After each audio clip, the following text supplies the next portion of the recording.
On this episode, we build our ultimate meal across all of Walt Disney World property. Today is September 5th, 2023. This is episode 597 of the Main Street Magic Podcast. Jeremy and Rhonda are more than a little fond of Disney World, so they made this podcast to share it all with you. Reports and resorts, top 10 lists of all sorts. Main Street Magic's bringing it home for you. Hello and welcome to another episode of Main Street Magic. I am your host, Jeremy Stein, and as always, I'm joined by my lovely wife, Rhonda. Hey guys. Make sure you check us out on the web at mainstmagic.com, as well as follow on Facebook, Twitter, and Instagram at mainstmagic. If you've not done so already, head out to Facebook and search for the Main Street Magic community and ask to join. If you go ahead and hit that subscribe button, get these brand new episodes every Tuesday and Friday. If you're planning a trip to Disneyland or Walt Disney World, you did not get the advanced dining reservations that you wanted, have no fear, because Mouse Dining removes the frustration of booking Disney dining reservations, alerting you when they spot availability for your desired restaurant, date, meal, and time. Visit msmfriends.com to use this free service. So today we are going to do something that Jeremy thinks is fun. I do not. I hate it every time he does this to me. It's because I give you homework. But we are going to be talking about just a favorite drink. Yeah, How are you? We're building our perfect Walt Yeah. Disney World meal. So basically, imagine that You go sit down at a restaurant. you and get to every say, yes. Okay. So basically, you have access to every table service signature restaurant there is, right? And or even quick service. I mean, you could throw quick service in here if you wanted anywhere. And somebody says, "All right, what location do you want to be at? What do you want for your appetizer? What do you want for your entree? What do you want for a drink? And what do you want for a dessert?" And let's just say they were going to prepare all of that for you to build your ultimate Walt Disney World meal. So that's what we're going to do. We actually did an episode about this 2 years ago. Mm-hmm. So because we have done a ton of dining in the past 2 years, especially I feel like the past 6 months, figured it was kind of a time for a upgrade, I guess. Yeah. And every once, I think these are fun because they're much more just conversational. Rhonda doesn't love them because it requires some research and some note taking and all on her part. Because I don't, which is not normally her thing. Usually, no, and nor should it be your thing because you work your butt off hard enough at the salon anyway. So that is what we're gonna do though. So let's start first, and I'm not putting any rules. I could have put rules like, hey, we can't pick the whatever same rules, I followed them all probably without even following them. You think so? You always do that. So Then I'll throw it out real quick. We can't do the same thing, but I'll let you go first each time. I'll let you go first each time. Well, I just didn't pick anything the same place. Okay. Well, no, and I don't think you should. I mean, that could be a rule, is that you can't pick more than one item from the same place. But let's start with the location. Where would be your ultimate location to have this ultimate meal? Oh, wow. So again, you get to pick any restaurant. About that. I would probably say California Grill, just because I would want to just really hurt myself from the get-go here, because that's what I had. Well, I mean, if you're really going to be serious, I'll just eat in Cinderella's Royal Castle. Oh, yeah, royal table. Yeah. Well, no, in the castle up in the suite. Oh, no. It has to be an actual. It has to be an existing restaurant. All right, then I'll pick Cinderella's. I really love Magic Kingdom, like being there. I'll pick that, and because then you can also possibly watch fireworks. I don't know. Hey, this is the ultimate meal. You can go ahead and do that. You can go ahead and do it but during. Can you watch? Well, yeah, because you remember where they set the fireworks off are way behind Magic Kingdom on the back side of the castle, which is where Cinderella Royal Table faces. Mm-hmm. So you actually could. Okay. I could pick that. I just love that place too. I agree. I think that's a wonderful pick. I did pick California Grill. That's what I figured. Just because there is nothing else like it. And I'll do the same thing. Can we do a meal and then walk out and do the fireworks? Yes. I mean, add that on the list. It's stunning in there. You know, if Topolino's actually overlooked into a park the way that California Grill does, I think Topolino's, like if it literally looked into the World Showcase, area of Epcot or looked into Hollywood Studios, I think that it can maybe beat California Grill as far as location. But yeah, California Grill, I mean, there's nothing like stepping off that elevator and seeing the sweeping views of Magic Kingdom. And I mean, when we went the one time with the girls and we sat at the window and like you can see people in Astro Orbiter spinning around and all, and you can see people walking and like it's just amazing. Yeah. But I think as far as atmosphere, Cinderella's Royal Table, that's a really, really good one. Yeah. But we're gonna kick off this meal with a beverage. What beverage are you choosing? And again, this isn't, you can't just throw out Dirty Martini. I'm not. This has to be a specific beverage on the menu. Okay. What are you using? What it are you is going for? Up All Night at Space 220. Oh, that's right. Their espresso martini. It is $17. It has absolute vanilla vodka in it. It has a creme de cacao. Creme de cacao? Yeah. I think it is actually pronounced, but I could be completely wrong. And a Callahan chilled espresso. I don't know if I said that right either. I don't know. But it also has an astronaut ice cream sandwich in it. That is a piece of it. Yeah. But not only is it beautiful and neat and this freeze-dried ice cream sandwich, the whole thing is fantastic. Yeah. Like, holy moly. I mean, every time I'll go and probably get one. Is that your number one, like, espresso-style martini on property? I think so. Yeah. I mean, I've had Jeremy try to kind of recreate it because we did do a vanilla vodka and we have done some Kahlua and stuff. But golly, man, we need some creme de cacao or so. I know. It's we'll have so to. Good. Yeah. It's so good. We'll have to see if we can get like a copycat recipe of that. Because, you know, most places that you go, it's not as though you're ordering an espresso martini off of the menu. You know what I mean? You're just saying, can you make an espresso martini? And they, because they're wonderful bartenders, go, sure, I can. We have espresso or we have coffee or whatever. But there's not a lot where it's actually on the menu. Correct. So having it there and having that twist on it, I know that you absolutely loved that. And that was so much. That's when we went with Rob and Tina. I think so, yeah. And did the walk up, and it was outstanding. Yep. I'm going to, no surprise, go to Bar Riva, and I'm going to get the Il Tramonto, which was, we had been there. That is good. We'd been there so many times, and I was always doing my my vodka water, splash of crayon. And when Chris was still working there, I remember one time I just said, I was like, man, I'm in the mood for like just something different. And I think this was before I got into trying like some bourbons and whiskeys and all. So I was like, I'm just in the mood for something different. And he's like, well, have you had the Il Tramonto? And I'm like, no. And he's like, what? Like, it is their most famous drink. So this is Tito's Handmade Vodka, Aperol, Saint Germain Elderflower Liqueur, Minute Maid Premium Lemonade, turmeric, pomegranate, and orange for $14.50. It is delightful. It is refreshing. Very nice. And it is their very signature drink that you can only find there. Nice. So because I haven't had this in a while. When I went and bought that limoncello the other day from Publix, it's called Tramonto, which I guess is probably a place in Italy, showing my lack of geographical skills. But I then was thinking, wait, what was in the Il Tramonto?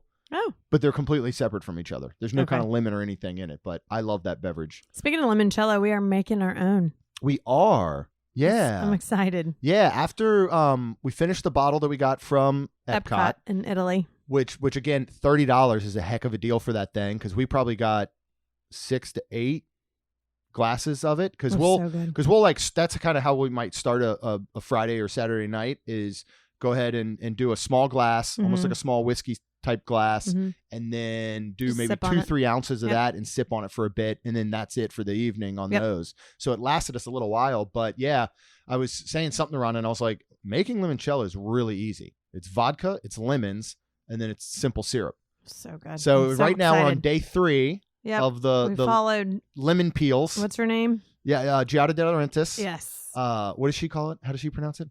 Limoncello. Yeah. But it was her recipe. It's literally 10 lemons.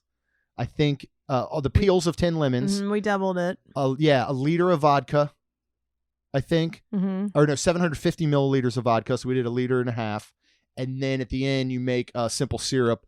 I think came out to probably a few cups, right? Yeah, but she does 3.5 cups of water to 2.5 cups of sugar. Yeah. So yeah, because normally it's a 1-to-1 ratio. Yes, and but that's what she said. So yeah, so I'm excited. Right now, because it basically steeps for 4 days before you add the. I can't imagine what it tastes like right now because I smelled it. Whew, stings the nostrils.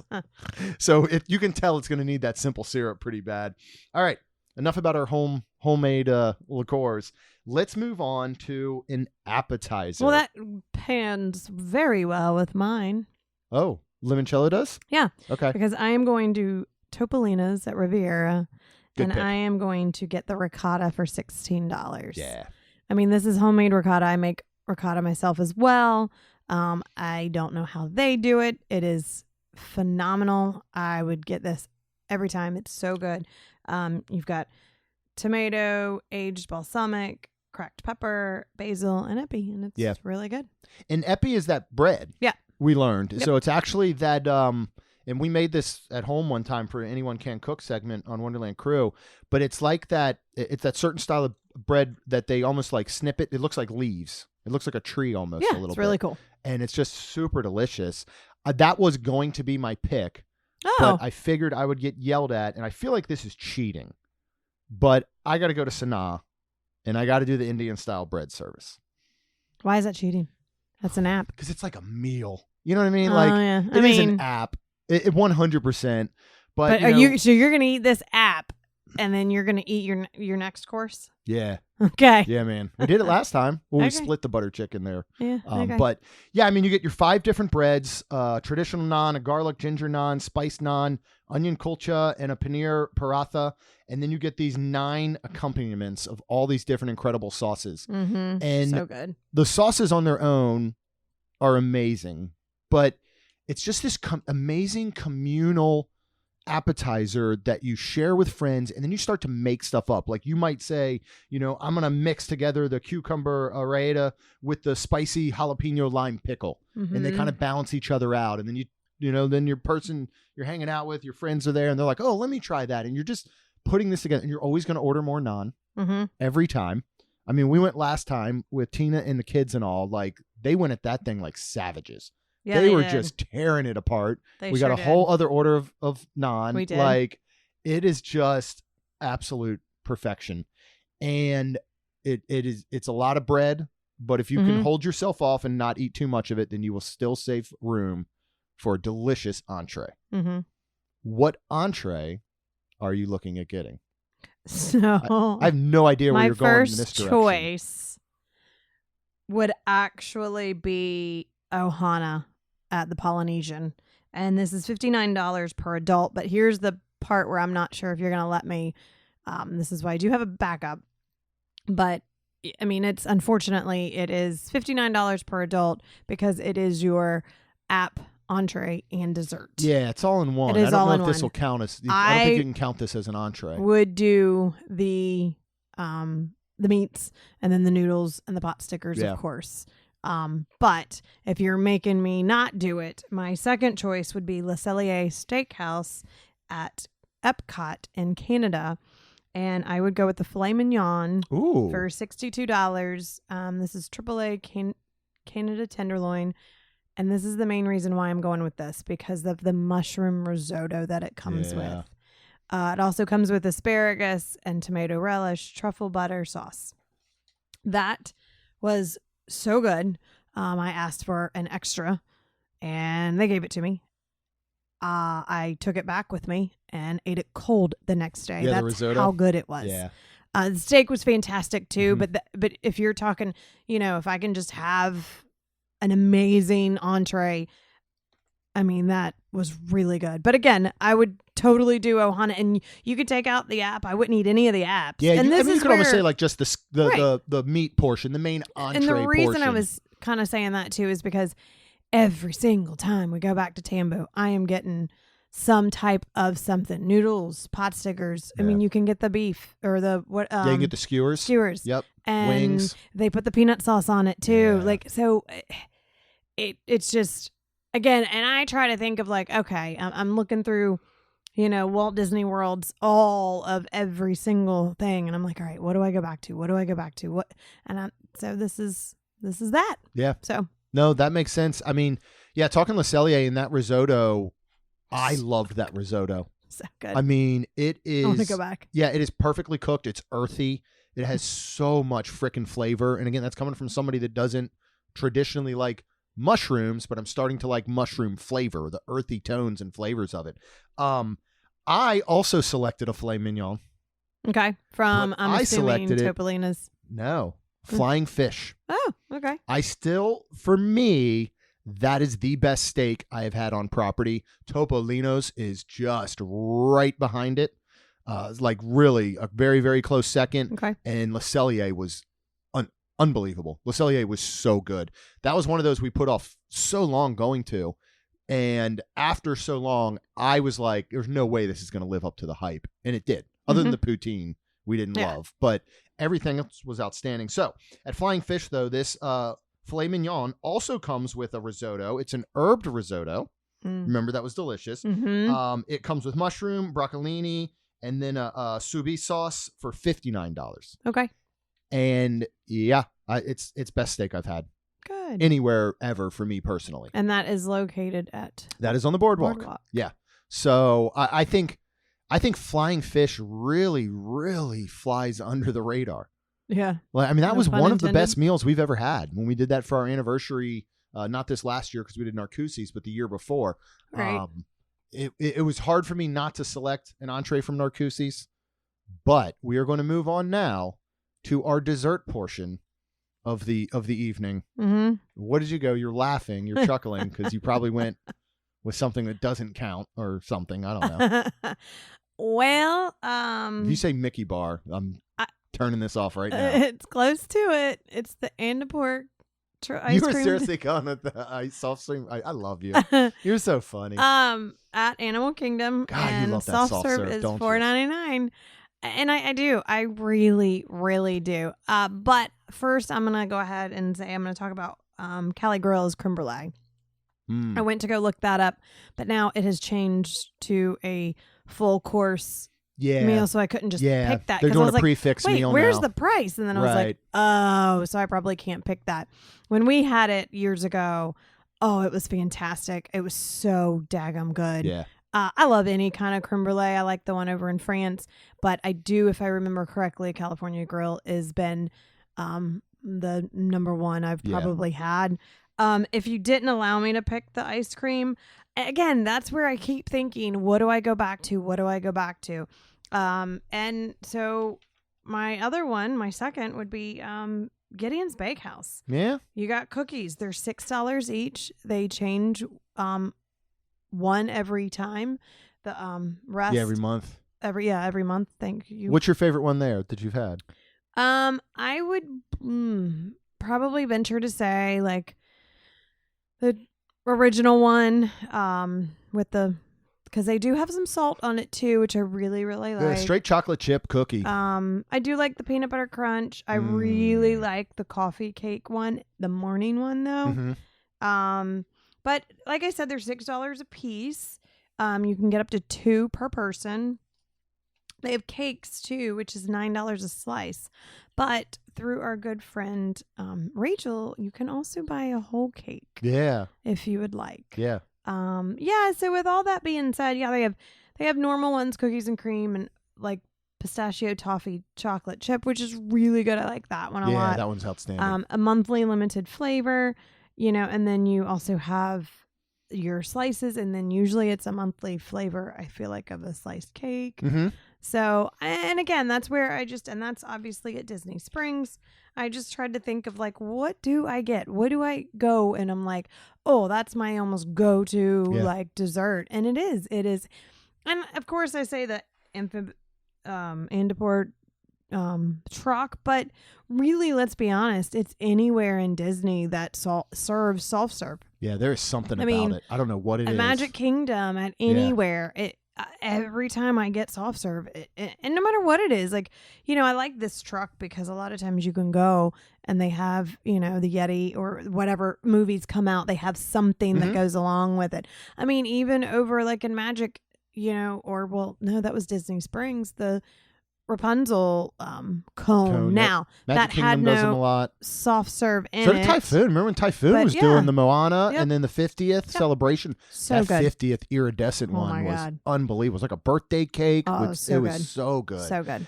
Imagine, I mean, Polite Pig did this for a while. This is really where Gideon's got their start over at Disney Springs. So it's kind of like their test because you used to be able to get their chocolate chip cookie at Polite Pig. Imagine if they did that though, where every morning Gideon's delivered to each of the restaurants a limited number of their cookies. They'd sell out every single freaking time. Oh yeah. And you could get it as part of their dessert. Like every single time. I love that peanut butter crunch. That's probably my favorite there. Yep. All right, so for my dessert, I'm going to head over to Narcoossee's, the highly recommended, stayed on the menu after all the changes, the almond crusted cheesecake. This has a Lambert cherry sauce, and chantilly for $16. Super refreshing. It was such a good way to end that meal that evening. I love it. I'm a huge cheesecake fan.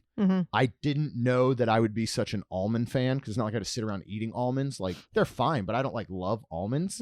And it has the flavor of almond throughout and that little crunch on the outside because it's crusted with it. I just thought this was outstanding. A close second, and I don't know if it's on the menu still because I don't know that ever made it on the menu, was at Three Bridges, was the hot chocolate brownie. You remember that was a skull dusted in the powdered sugar? That was really good. And I don't know if it ever actually made it to the menu or if they still have it or what, but that's somewhere we have not been in a long time. It's Three Bridges. Yeah. But we've eaten all their food. We went back. We were there in May. Actually, it was the last time we went. Try other things. I know. We need to go over to Rick's for the stuffed waffle, the chicken and waffle thing. We got to try that out. But yeah, I mean, this is I think this is a fun one because this can change. I mean, we could go. Yes. Heck, we just we booked the shoot. Now I can't remember the name of it. It's the new Mexican restaurant over at Swan and Dolphin, Rosa Mexicano. We just booked that in October, and all of a sudden we could come back and be like, I could update this list again, or I mean, just anywhere that we go. Everybody's already. I feel like all our friends have already eaten they all ate which there. Is fine. Yeah, and then we're gonna go ahead and go. That'll be nice. Yeah, we just booked. We didn't buy the tickets yet, but I will here soon. Going to do the Halloween party this year, and what's going to be super fun for us is that we're going to do it the weekend before Halloween, that Thursday before, and we're gonna really enjoy ourselves at it. We've always done opening night.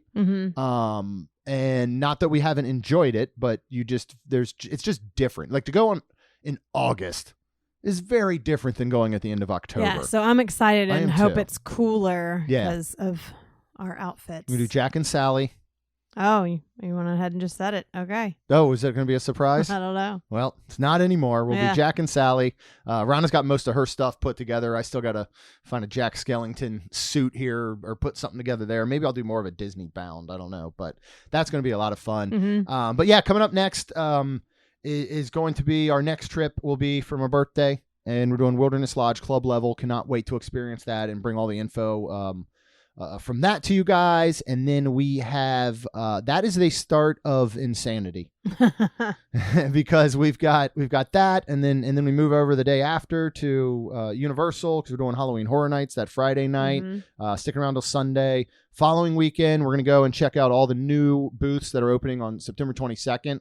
We're gonna go on the 23rd, and then a Give Kids the World event that night. Following weekend starts our 8-day trek of seeing Blue October in 3 cities, 3 different shows. So that will be super fun. We're going to check out the Drury Inn closer to Universal. So we've done the Disney Springs one, so we'll let you know how that one stacks up. We got Jollywood Nights, first ever night coming in November. Cannot wait to experience that. So Thanksgiving at Universal this year. We got a lot of cool stuff coming up. So if you want to hear all that, make sure you go ahead and hit subscribe. You get these brand new episodes every Tuesday and Friday. If you want to see all that, check out our Patreon group at wonderlandcrew.com. And we would be super thankful if you can leave us a nice and positive review because that's your part. Why would they leave us a review? Because it'll help our show grow. That's all we've got. We'll see you real soon. Jeremy and Rhonda are more than a little fond of Disney World, so they made this podcast to share it all with you. Reports and resorts, top 10 lists of all sorts, Main Street Magic's bringing it home for you.